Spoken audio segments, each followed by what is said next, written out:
The scent of time clung to Ilara Vance's small workshop, a delicate perfume of decaying paper, worn leather, and the faint, acidic tang of binding glue. Dust motes danced like tiny ghosts in the amber shafts of late afternoon light that slanted through the tall, mullioned window. Every movement Ilara made was one of practiced reverence, her slender fingers tracing the faded gilt on the spine of a 19th-century novel as if soothing a fevered brow. Here, amidst the quiet casualties of history, she was a mender of broken things. She stitched torn pages, reinforced crumbling spines, and brought color back to faded illustrations. This meticulous control over the pasts of inanimate objects was the only control she possessed, a fragile dam holding back the chaotic flood of her own history. Her world was this quiet room, a universe contained within four walls, safe and predictable. If you want to discover what happens when the one man capable of shattering this fragile piece returns, watch until the end. I invite you to subscribe to the channel and comment on where you are watching from. We continue. Ilara Vance, at 26, moved with the quiet deliberation of someone much older, a woman who had learned early that sudden movements could cause irreparable damage. Her long, dark hair was habitually pinned back, keeping the world from her face, just as she kept her heart from the world.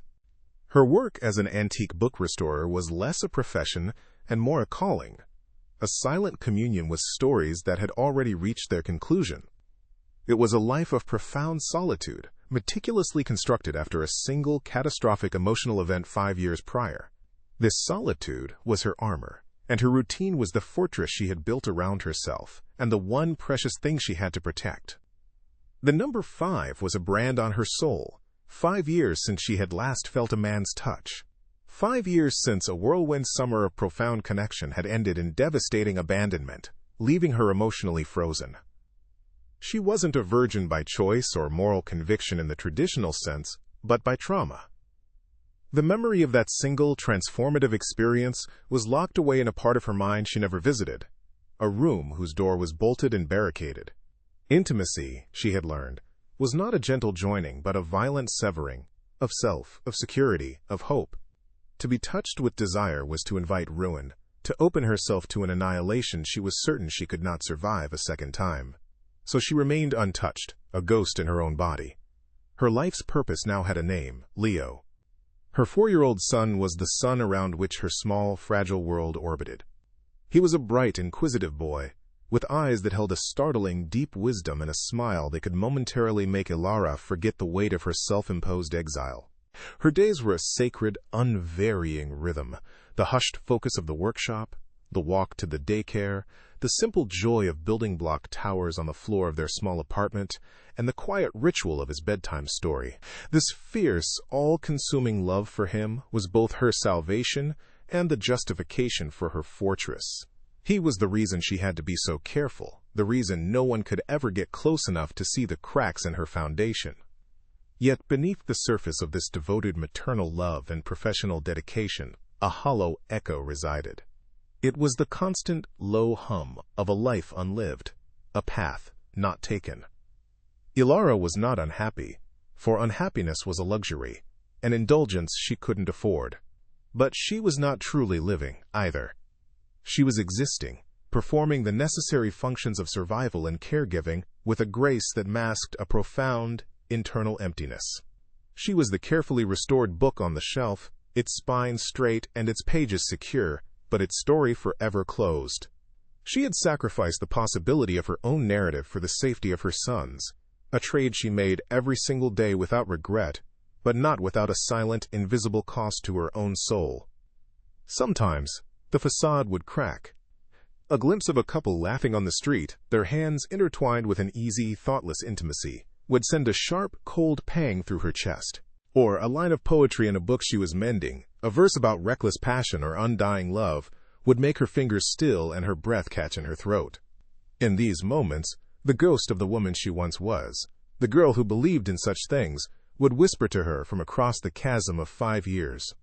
It was a painful, fleeting reminder of a capacity for feeling she had surgically removed from herself. She would quickly push it down, her focus returning to the delicate task at hand, her jaw tightening with the effort of burying the past once more.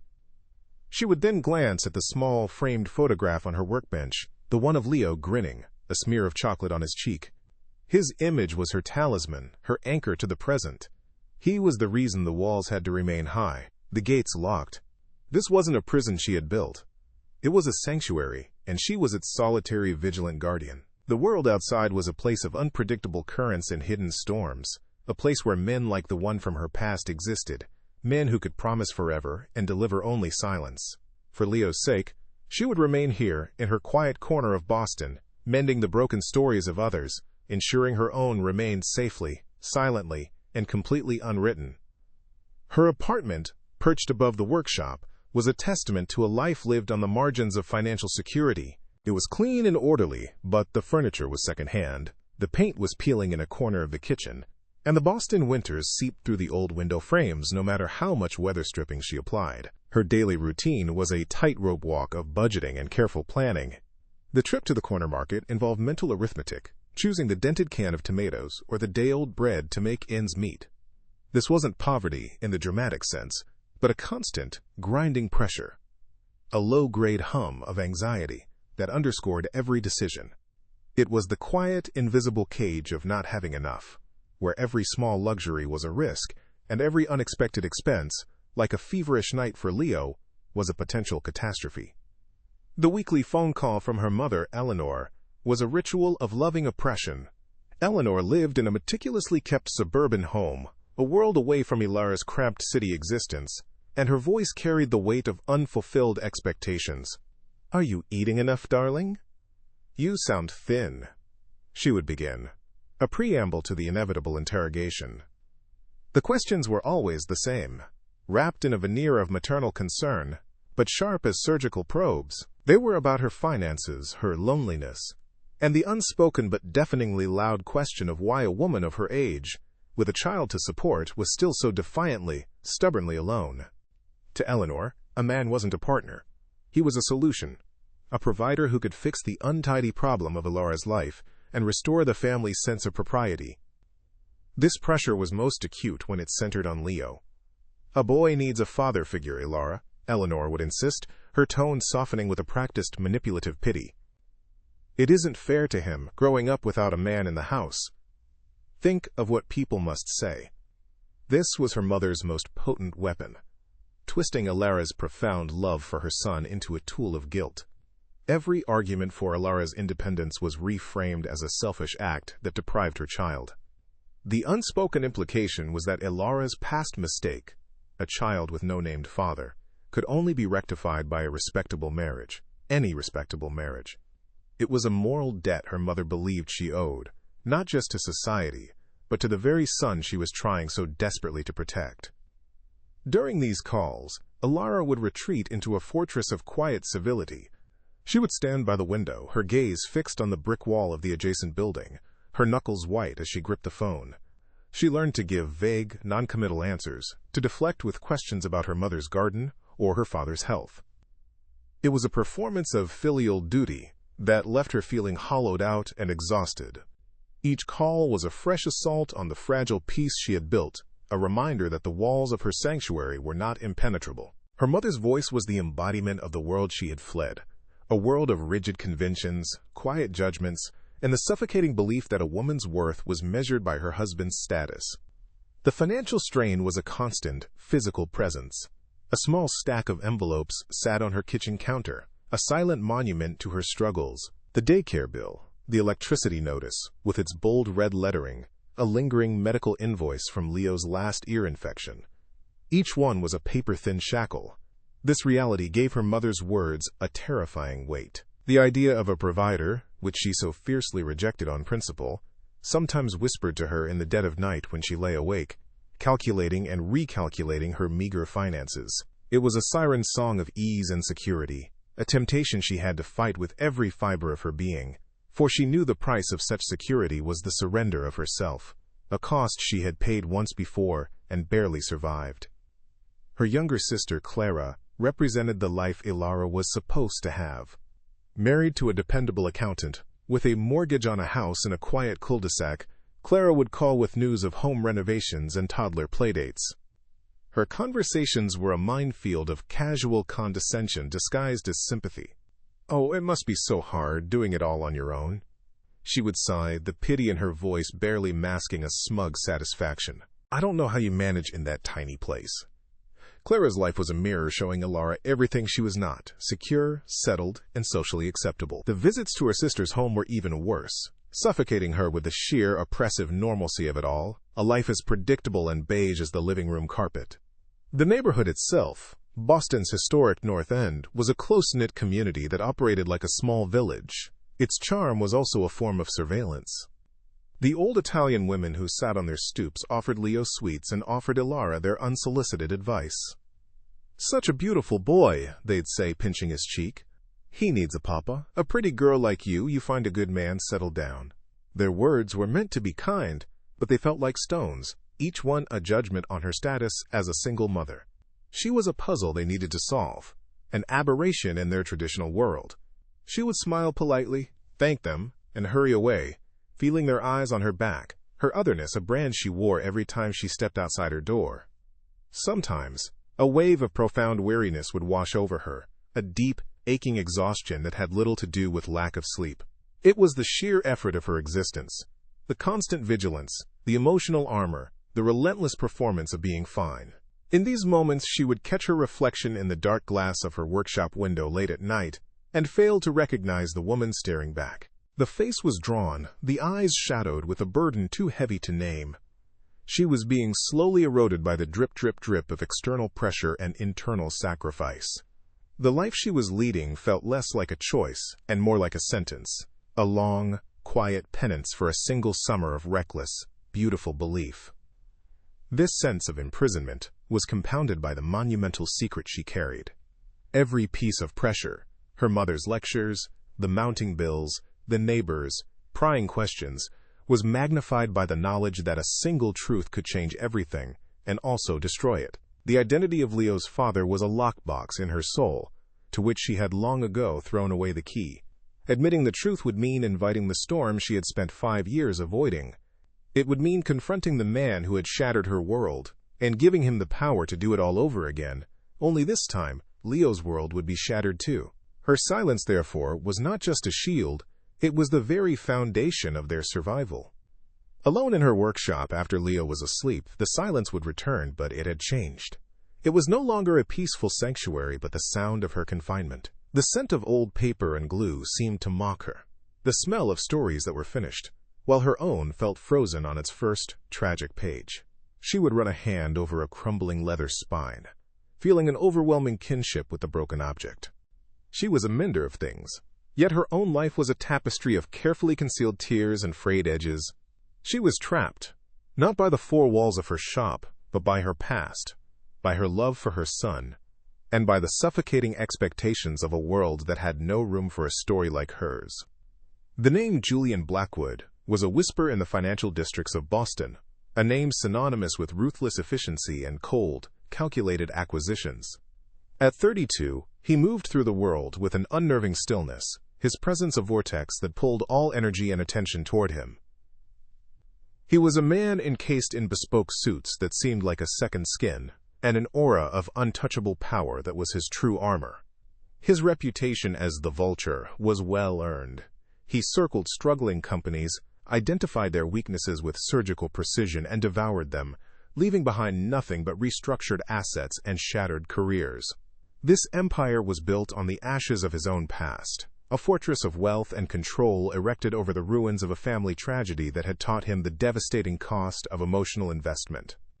He was a king in a kingdom of one, haunted by ghosts he refused to acknowledge. His life was a sterile landscape of glass-walled boardrooms, minimalist penthouses with panoramic city views, and the silent, transient company of women who understood the transactional nature of his attention. There was no warmth, no clutter, no sentiment. Every object in his life was chosen for its function or its aesthetic perfection, much like the people he allowed into his orbit. He had systematically purged his world of anything that reminded him of the intense, passionate young man he had once been, the one who believed in things other than market trends and leveraged buyouts. Love, he had concluded long ago, was a liability, a fatal flaw in an otherwise perfect system of self-preservation. His heart was a locked room, the key long since discarded in the abyss of his own making. The first tremor of his approach reached Alara not as a man, but as a piece of paper. It was an official letter, delivered by courier, on stationery so thick and creamy it felt like an insult in her world of fragile, decaying paper. The letterhead was stark, minimalist, and menacing. Blackwood Holdings. It informed her, in cold, impersonal legalese, that the entire building, including her small, rent-controlled workshop, had been acquired. It spoke of future redevelopment plans and the scheduling of a, quote, comprehensive site inspection to be conducted in the coming week. Ilara's hands trembled as she read it, the crisp, expensive paper feeling alien and predatory. It was the sterile scent of money and power, an invasion of her sanctuary, a formal declaration of a war she had no resources to fight. The days leading up to the inspection were a blur of quiet dread. Ilara found herself cleaning the workshop with a frantic energy, not to impress but to fortify. She polished the old wooden shelves, organized her tools with military precision, and arranged her restored books as if they were soldiers standing at attention. It was a futile act of defiance, an attempt to impose her own sense of order against the chaotic force that was coming. She learned from a follow-up email that the inspection would be led by the CEO himself, a detail that struck her as both bizarre and terrifying. Why would a man of such stature bother with a small, insignificant bookbinder's shop? The question hung in the air, heavy and unanswered, tightening the knot of anxiety in her stomach. He arrived on a Thursday, precisely at the appointed time. The purr of a luxury sedan idling at the curb was the first sign, a sound as out of place on her quiet street as a gunshot. Then the door to her shop opened, and the afternoon light was momentarily blocked by a silhouette that seemed to consume the entire frame. He stepped inside, and the atmosphere of the room instantly changed. The air grew thinner, charged with a new, electric tension. He was taller than she remembered, his shoulders broader beneath the impeccable cut of a charcoal gray suit. His dark hair was shorter, styled with severe precision, and his face had shed the last remnants of youthful softness, leaving behind the severe, handsome lines of a man carved from granite and ambition. Their eyes met across the small, sun-dusted space, and for Ilara, the world stopped. A silent, violent explosion went off behind her ribs, stealing the air from her lungs. It was him. The face was colder, the eyes harder, shielded by a placid mask of indifference, but it was unmistakably Julian. The shock was so profound it was paralyzing. A physical blow that left her rooted to the spot, her hand hovering over the spine of a book. This was not the boy whose laughter she remembered echoing on a moonlit beach. This was a stranger wearing his face, a predator who had come to tear down the last remaining wall of the life she had built from the wreckage he had left behind. In his gaze she saw no recognition, only the cool, appraising look of a man assessing a property. "Ms. Vance," he said, and the sound of his voice was a second shock. It was deeper, smoother, and utterly devoid of the warmth she had once known. It was the voice of Blackwood Holdings, not Julian. "Thank you for accommodating this inspection." He moved further into the room, his expensive leather shoes making almost no sound on the worn floorboards, a ghost from her past cloaked in power. Ilara forced herself to breathe, her throat tight. "Of course, Mr. Blackwood," she managed to reply, the name feeling like a shard of glass on her tongue. Her own voice sounded thin and fragile, a pale echo in the force field of his presence. She felt small, transparent, every one of her vulnerabilities laid bare under his calm, detached scrutiny. He began a slow, deliberate tour of the small space, his gaze sweeping over the shelves, the workbenches, the heavy cast-iron book press in the corner. His movements were economical and controlled, but his presence was an overwhelming occupation of her world. He paused before a table where she had laid out several delicate, hand-colored botanical prints for repair. He reached out, his long, manicured fingers hovering just above the fragile paper, and for a terrifying second she thought he might touch them. Instead, his hand brushed against hers as he gestured toward the wall. A jolt, sharp and electric, shot up her arm. It was a phantom touch, a memory of intimacy so potent it made her flinch, a sudden, unwanted flood of sensation in a body she had trained to feel nothing. He didn't seem to notice her reaction, or if he did, he gave no sign. Yet, as he turned away from the prince, his professional mask seemed to slip for the barest fraction of a second. His eyes lingered on the tools of her trade, the bone folders, the awls, the spools of linen thread, with a flicker of something unreadable in their depths. It wasn't interest, precisely, but a kind of quiet, unsettled curiosity, as if he had stumbled upon the relics of a forgotten language he once knew how to speak. In that fleeting moment, Alara saw a crack in the granite facade, a glimpse of a man who was not entirely made of steel and calculation. It was a brief, disorienting vision of the ghost within the machine, and it was somehow more frightening than his coldness. His inspection concluded as abruptly as it had begun. He stopped by the door, pulling a slim, heavy card from his jacket pocket and placing it on her front counter. "My office will be in touch regarding the next steps in the terms of your lease termination," he stated, his tone once again flat and impersonal. He gave one last sweeping glance around the room, his eyes finally settling on her face for a long, unblinking moment. Then, he was gone. The door clicked shut behind him, leaving a profound and ringing silence. The air was still charged with his presence, the alien scent of his expensive cologne, a subtle poison that had seeped into the familiar comfort of old paper and glue. Alara stood motionless, her heart hammering against her ribs, the fortress breached. The ghost of her past, now a very real, very powerful man, who held her future in his hands. The silence Julian Blackwood left behind was heavier and more absolute than the quiet Alara had so carefully cultivated. His presence had been a storm, and now, in the calm, she could feel the barometric pressure of her world had been irrevocably altered. His business card sat on her workbench, a stark white rectangle against the warm, aged wood. It felt less like a piece of contact information and more like a claim, a flag planted on conquered territory. She tried to work, to lose herself in the familiar, soothing rhythm of stitching a loose signature back into a volume of Keats, but her hands were unsteady. The ghost of his cologne, a clean, cold scent of bergamot and cedar, clung to the air, a phantom invasion that made her own sanctuary feel alien and unsafe. She felt exposed, as if he had seen not just her shop, but the carefully hidden architecture of her fears.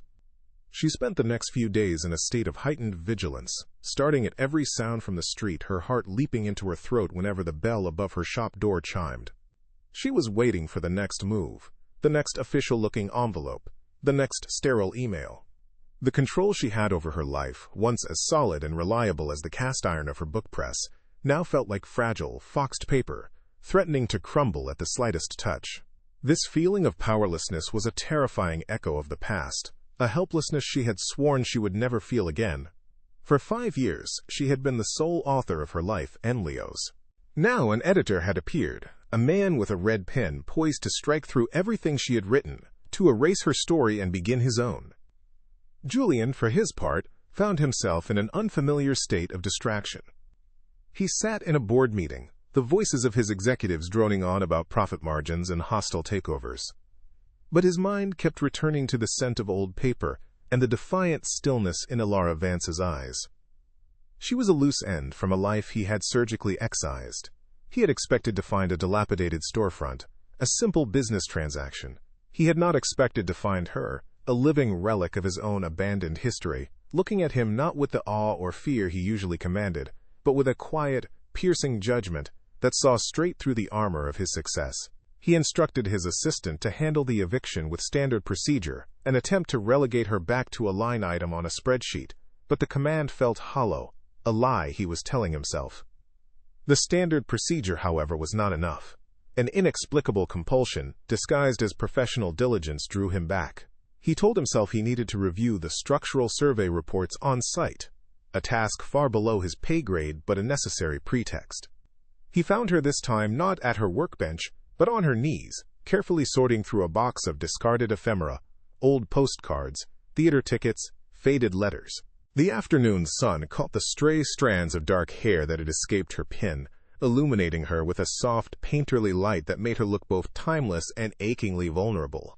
The sight caused a strange, unwelcome tightening in his chest, a feeling he hadn't experienced in years, a dangerous flicker of something that was not business. He was losing control, and the realization was as infuriating as it was frightening. "More research for your restorations, Miss Vance?" he asked, his voice sounding harsher than he intended, an overcompensation for the turmoil she stirred in him. She looked up, startled, her eyes wide. A faint blush rose on her cheeks, and she quickly rose to her feet, brushing dust from her simple cotton dress. "Something like that," she replied, her voice low and guarded. "Sometimes the things left inside books tell more of a story than the books themselves." Her words hung in the air between them, a clear and poignant metaphor for their own unspoken history. He saw a flash of the girl he once knew in that moment, the intense, curious young woman who found magic in forgotten things.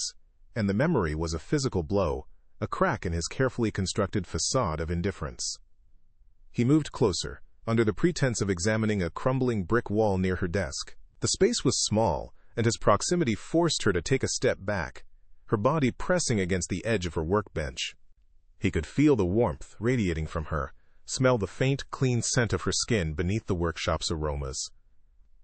"The structural integrity of this building is questionable," he said, his words a clinical assessment that was completely at odds with the thick, charged energy pulsing between them. As he spoke, he gestured toward a crack in the plaster, and the back of his hand brushed against her forearm. The contact was fleeting, accidental, yet it sent a searing jolt through both of them. Alara flinched as if burned, her breath catching in a sharp, audible gasp. For a long, suspended moment, neither of them moved. Julian's hand froze in midair, his gaze dropping from the wall to the spot on her arm he had touched. He saw the goosebumps that had risen on her skin, the tremor that ran through her. In her eyes he saw not just fear, but a flicker of something deeper, a terrified and unwanted recognition. It was the look of a dormant volcano sensing the first stirrings of magma deep within the earth. He felt an answering tremor in himself, a pull toward her so powerful it was almost gravitational.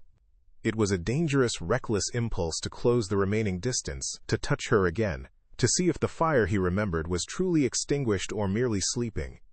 He pulled his hand back sharply, the movement stiff and unnatural. He left without another word, the pretense of his visit shattered by that single, accidental touch. For Alara, the aftermath was a storm of conflicting emotions that left her feeling dizzy and nauseous. The physical memory of his touch had unlocked a door she had kept bolted for 5 years. Suddenly, she was drowning in sensation. The phantom feel of his fingers on her skin, the remembered weight of his body against hers from a lifetime ago, the sharp, sweet ache of a desire she thought she had successfully murdered.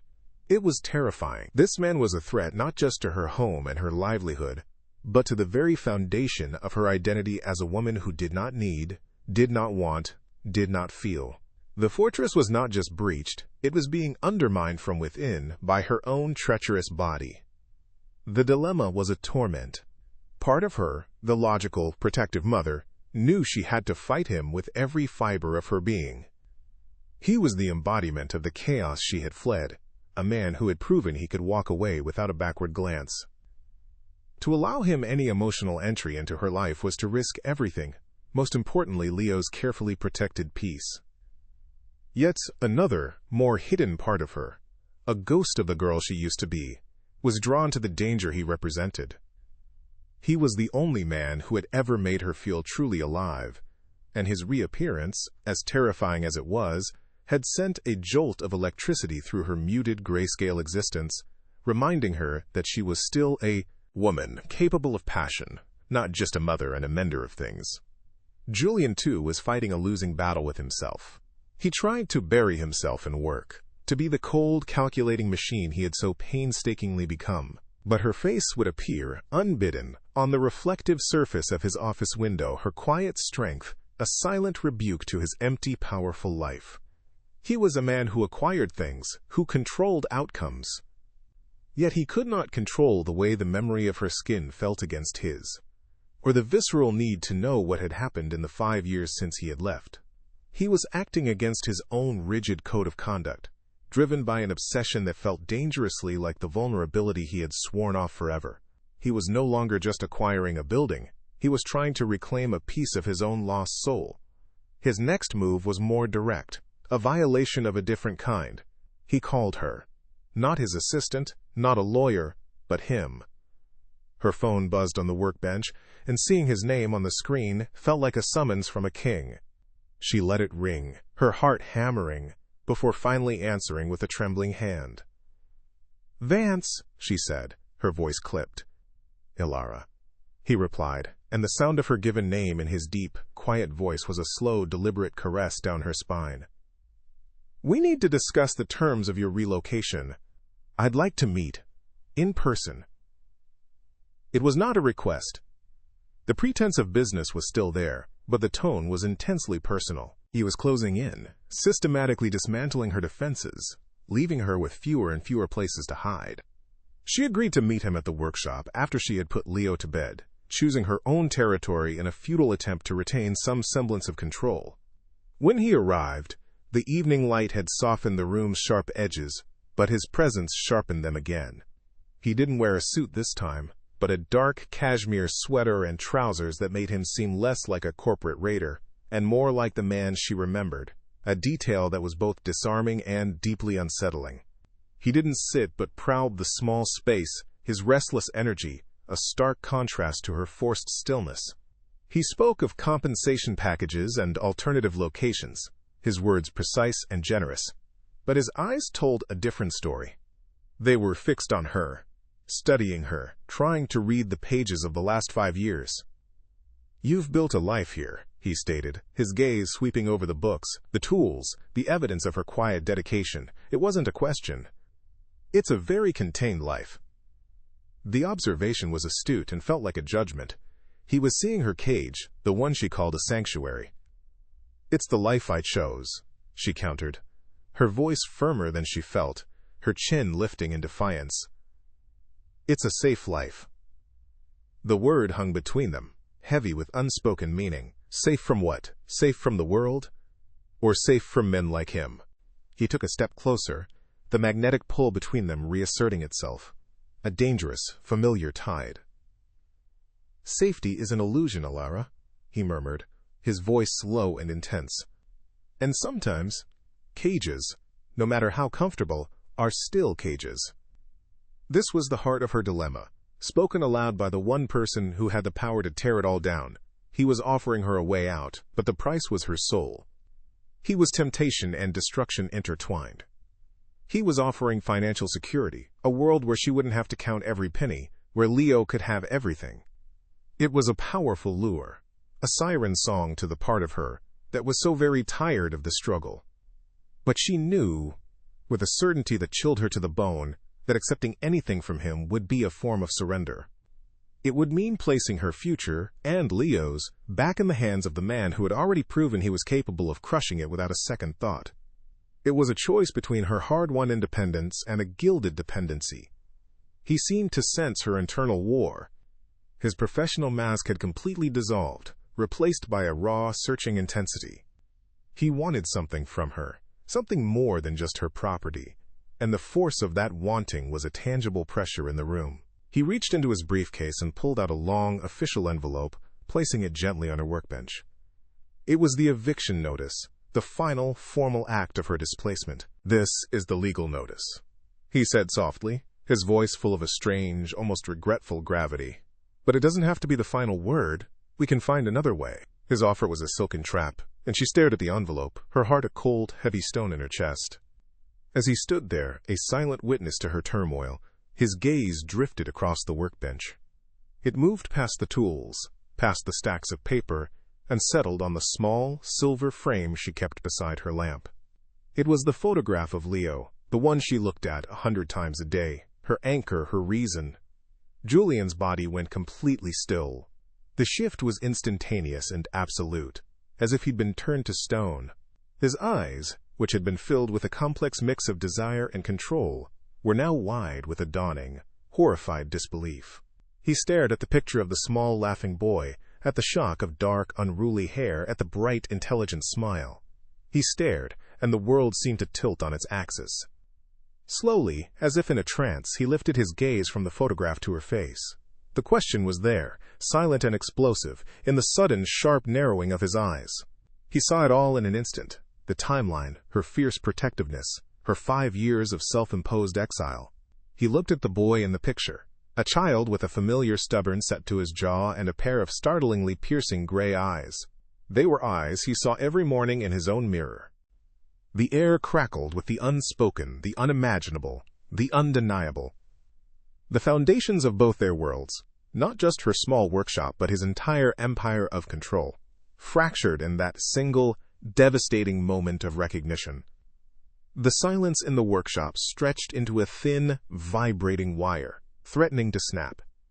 Julian's gaze, a laser of dawning horror and disbelief, finally lifted from the photograph to her face. The cold, calculating mask of the CEO had not just slipped, it had shattered, leaving behind the raw, wounded face of a man staring into the abyss of his own past. His voice, when it finally came, was a ragged whisper, stripped of all its power and authority, a sound so broken it seemed to tear the very air between them. "He has my eyes," he stated, not as a question, but as a verdict. It was a confession of a truth so monumental it buckled his knees, forcing him to place a hand on her workbench to steady himself. The gesture, a rare admission of weakness, was more terrifying to Alara than any show of strength. The vulture was gone, and in his place was the ghost she had spent 5 years trying to forget. Alara's own body felt like a cage of ice, her breath trapped in her lungs. Every instinct, honed over 5 years of survival, screamed at her to run, to grab Leo's picture, to deny everything and disappear. But she was paralyzed, pinned by the sheer, undeniable weight of his discovery. The walls of her sanctuary, once a fortress, now felt like the sides of a tomb closing in on her. Her greatest transgression was not what happened 5 years ago, but what she was doing now, staying. She was not fighting, not fleeing. She was standing her ground, a silent admission of guilt, and, in doing so, she was breaking the most sacred rule she had ever made for herself. By meeting his gaze, she was letting him in, allowing the storm to finally make landfall on the shores of her carefully protected island. Her silence was no longer a shield, it was a confession. A sound escaped Julian's throat, a guttural noise of such profound pain that it seemed to come from the very core of his being.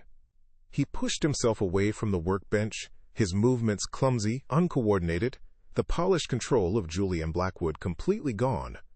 5 years, he breathed, the words laced with a dawning, agonizing comprehension. 5 years, you said nothing. He wasn't just seeing the son he never knew. He was seeing the entire timeline of his own hollow life.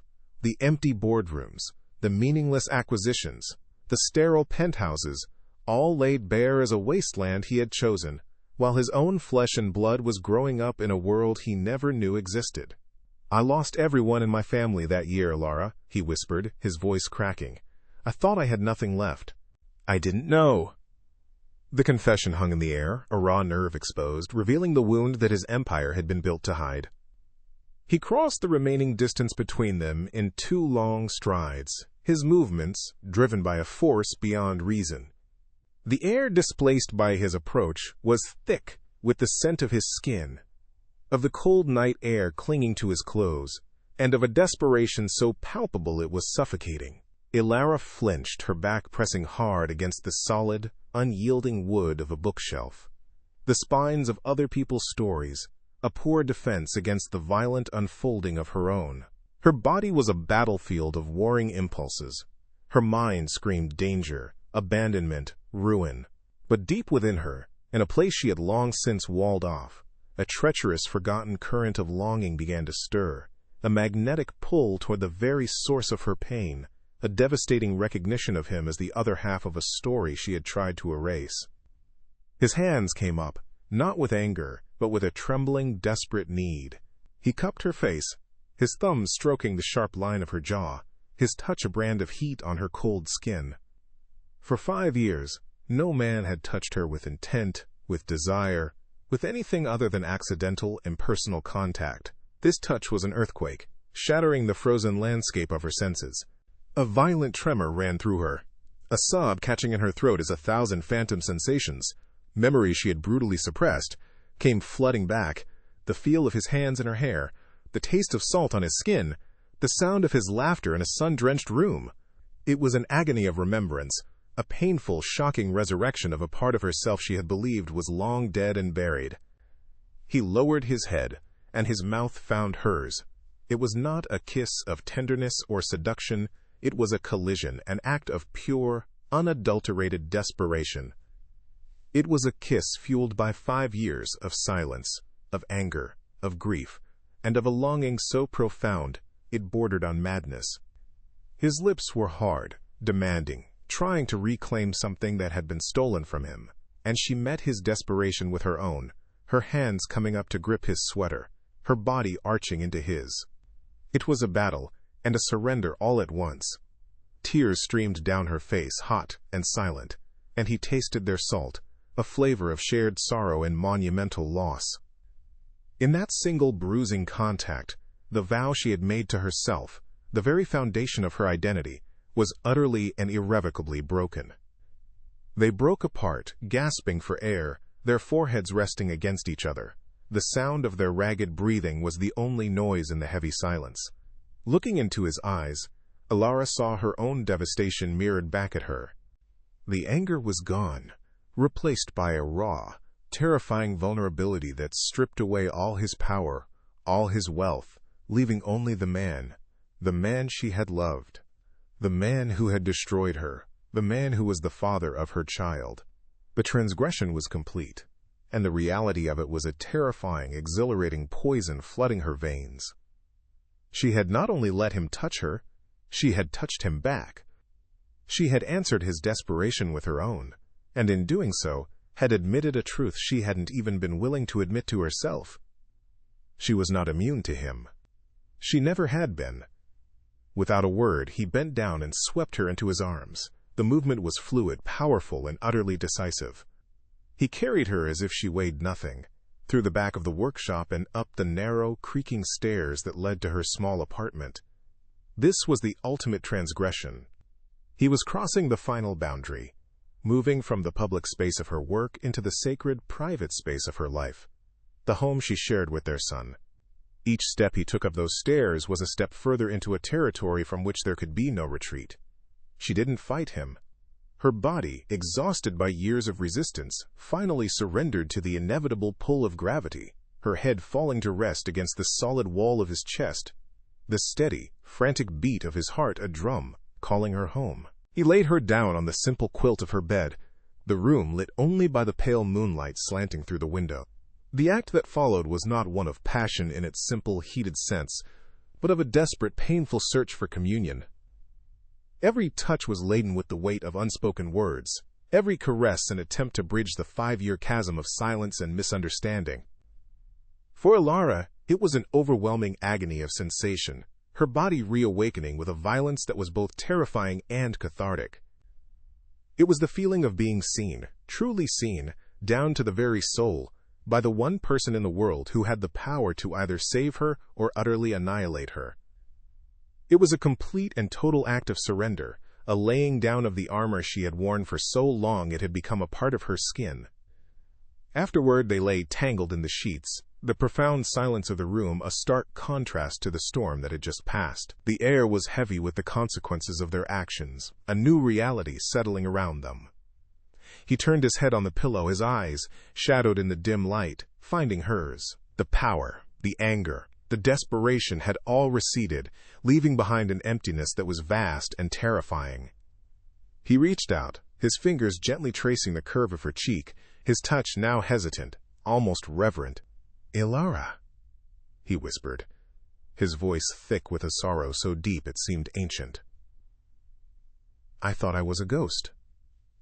In that moment she understood. He was not the monster she had built in her mind, but a man as haunted and broken as she was, and their shared ruin was now the only thing binding them together in the terrifying quiet of the night. The first light of dawn was a thief, creeping through the window to steal the shadows and expose the stark, cold reality of the night. It was a merciless, gray light that offered no comfort, only clarity. Elara lay perfectly still, a statue carved from regret, acutely aware of the space Julian occupied beside her. The warmth that had radiated from him hours before had cooled, and a chasm of silence had opened between their bodies, wider and more profound than the physical distance. The air, thick with the scent of their mingled skin and the ghosts of their desperate confessions, now felt heavy and suffocating. She had broken every rule, shattered every vow, and for what? To be left in a silence that was somehow more desolate than the 5 years of solitude that had preceded it. The night had not been a bridge. It had been an explosion, and this was the devastating, quiet fallout. He moved before the sun had fully risen, a slow, deliberate untangling of limbs that felt less like the end of an intimate moment and more like a prisoner extracting himself from wreckage. He didn't speak. He didn't look at her. Elara watched him through her lashes, her body rigid, her heart a cold, heavy stone in her chest. She saw the tension in the set of his shoulders as he pulled on his clothes, the jerky, unnatural movements of a man whose legendary control had been utterly annihilated. He was reassembling his armor piece by piece, but the damage was visible in the tremor of his hands, in the haunted, hollow look in his eyes as he stared at the wall, at anything but her. He paused at the door, his hand on the knob, a silhouette against the growing light. 1,000 unspoken words hung in that moment, but none were uttered. Then he was gone, and the click of the latch was the sound of a final, brutal amputation. Alone, Elara finally allowed herself to breathe, but the air she drew in was laced with the phantom scent of him, a cruel reminder that was both an accusation and a lament. The sheets beside her were still warm from his body, a ghost of a presence that made her solitude feel like a physical wound. A wave of self-loathing so intense it was nauseating washed over her.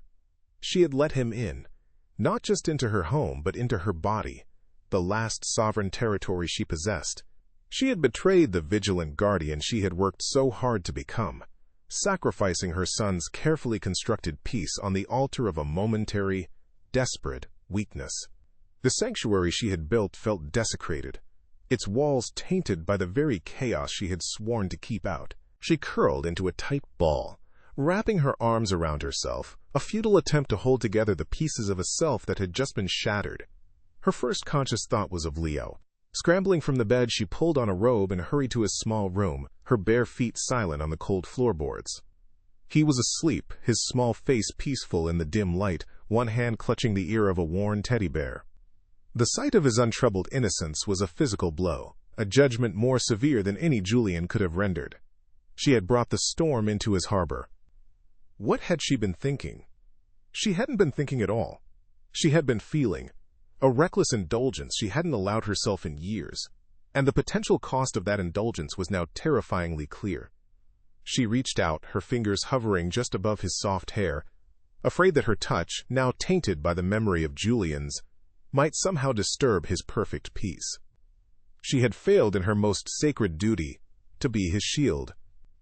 She stood under the spray of the shower for a long time, the water as hot as she could bear, scrubbing at her skin as if she could wash away the memory of his touch, the scent of him, the very imprint of his body against hers. But it was a futile ritual.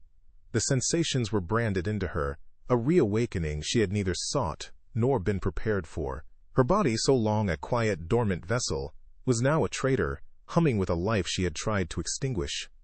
Every nerve ending felt raw, exposed, and alive with a painful, unwanted vibrancy. The water sluiced away nothing. When she finally stepped out, wrapping herself in a towel, she caught her reflection in the steamed-up mirror, a stranger with wild, haunted eyes and lips that still felt bruised from the force of his desperation. She was no longer the mender of things. She was the broken thing. The days that followed were a new kind of hell, a purgatory of silence. There was no phone call, no email, no courier with a legal document. The formal eviction notice still sat on her workbench, a monument to a conflict that had been superseded by a far more personal and devastating one. The silence from Julian was no longer the absence of contact. It was an active, oppressive force. It was the silence of a man grappling with a world-altering truth, and she was left to imagine the shape of his conclusions. Was he angry? Was he plotting a legal battle for custody? Or was he, as he had done once before, simply preparing to walk away again, leaving her to deal with the wreckage of a life he had once more thrown into chaos? This uncertainty was a slow, corrosive acid, eating away at the edges of her sanity. In his glass-walled penthouse high above the city, Julian Blackwood was a king trapped in his own fortress. He couldn't work. The numbers on the screen were meaningless symbols, the urgent calls from his executives a distant, irritating buzz. He would stand for hours before the panoramic window, not seeing the city below, but the face of a small boy with his own eyes staring back at him from a cheap silver frame, The revelation had not just fractured his world, it had vaporized it, exposing the hollow, meaningless core of the empire he had built. He was a father. The word was alien, terrifying, and yet it resonated in a part of his soul he thought had died with his family years ago. He felt a grief so profound it was paralyzing. A mourning for 5 lost years, for a connection he had never known he was missing, and a white-hot rage at Alara for her silence, a rage that was eclipsed only by the consuming, terrifying fear of his own inadequacy. For Alara, something began to shift in the crucible of that silent, agonizing week. The initial shock and self-loathing began to curdle, hardening into a new, unfamiliar substance. It was a cold, quiet fury. A fury at him for his power, for his abandonment, for his return, but also a fury at herself, not for her weakness, but for her passivity. For 5 years, she had defined herself by what had been done to her, living as a ghost in the aftermath of a single event. The night with Julian, as catastrophic as it was, had been an act, a choice, a terrible, reckless choice perhaps, but hers nonetheless. In surrendering her body, she had paradoxically reclaimed a piece of her own agency. She was not just a victim of circumstance. She was a woman who had survived, and the realization was a tiny, flickering flame in the vast darkness of her fear. She returned to her workbench, the familiar scent of old paper and glue a comforting anchor in the storm of her emotions. She picked up a bone folder, its smooth, cool weight a familiar comfort in her palm. Her hands, which had been trembling for days, were steady now. She began to work on a 19th-century atlas, its spine completely broken, its maps of forgotten empires and redrawn borders threatening to spill out. As she carefully stitched the signatures back together, reinforcing the structure, the work was no longer an escape, but a metaphor. She was not just mending a book, she was mending herself. She was taking the broken pieces of her life, not hiding them, but carefully, deliberately, binding them back together, creating something new and stronger from the ruins. She would not be a passive casualty in his story.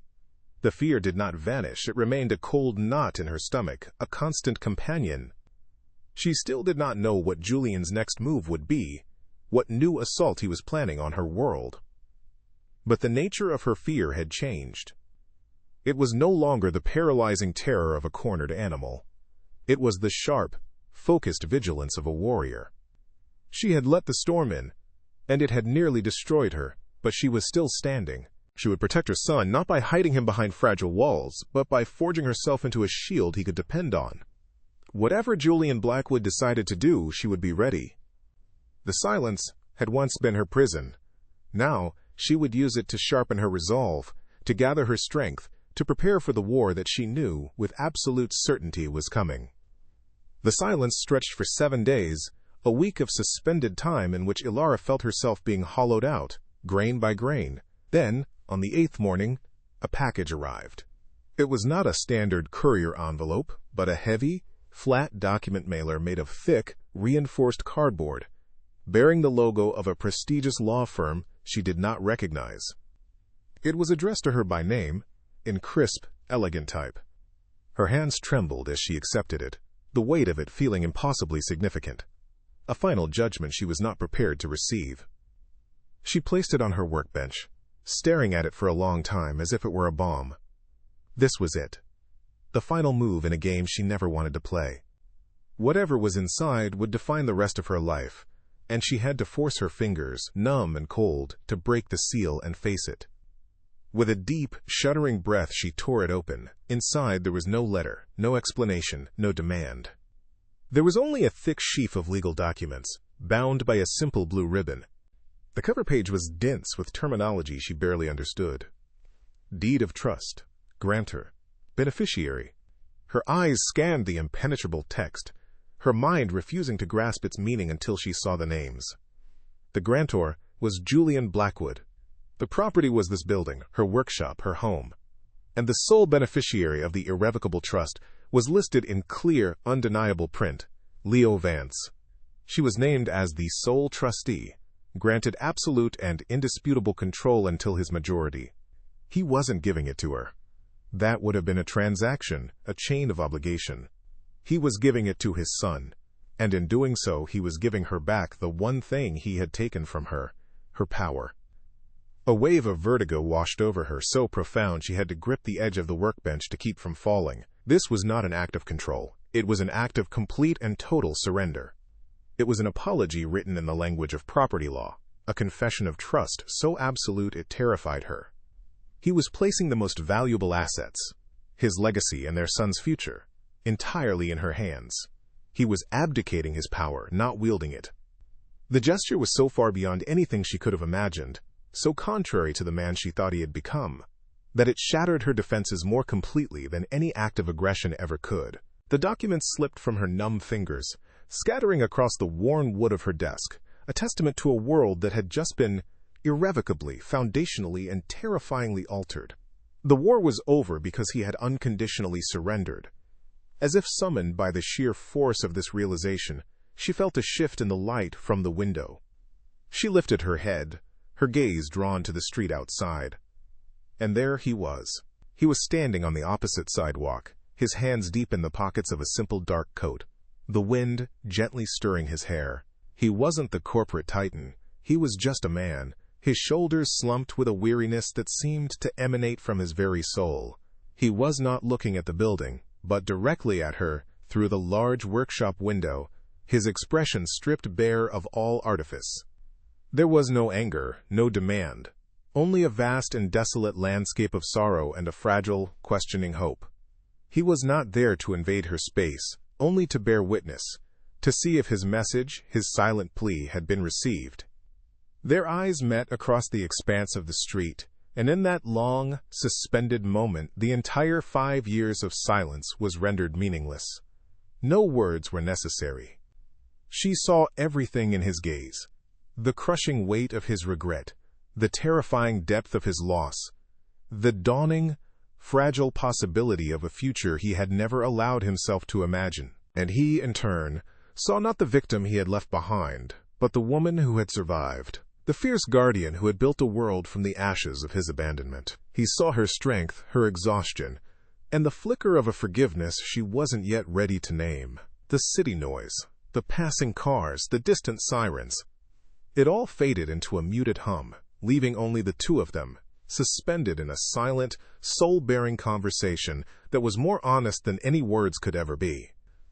He gave a single, almost imperceptible nod, an acknowledgement of everything that had passed between them in that silent gaze. Then he turned and walked away, disappearing into the flow of the city, leaving the next move, the next word, the next lifetime of choices entirely up to her. Ilara remained by the window, watching until he was gone. She turned back to the room, her building. She looked at the scattered pages of the deed, a future unwritten, and then at the small silver frame holding her son's laughing face. The fortress had fallen, but in its place was not ruin, but open ground, a space to build something new. The story was not over. It was finally, after 5 long years of silence, just beginning. If this story of a love that transcends silence has moved you, please help it reach others. Subscribe for more emotional journeys, share it with someone who needs a story of hope, and comment below with your thoughts on their future. Your support is the ink with which these stories are written.